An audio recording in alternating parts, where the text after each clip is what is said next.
What is your brother doing these days? He's studying and stays in New Delhi. All right, let's go for a cup of tea. Not now, let's do it another day. Okay. See you later. Conversation between two students. Hello David, how are you doing? I'm quite okay, and you? I'm also doing well. Is everything fine at home? Yes, all is well. Where are you going? I'm going to my college. But today is a holiday. Oh, that's nice.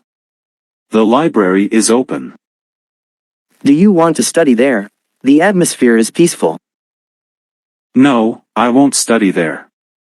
I wanted to borrow some books from the library. Okay, let's chat for a few minutes, we haven't met in a long time. In which class are you studying?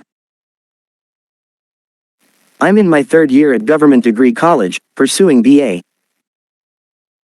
Oh, I'm also in BA third year. What are your subjects? I'm studying history, psychology, and English.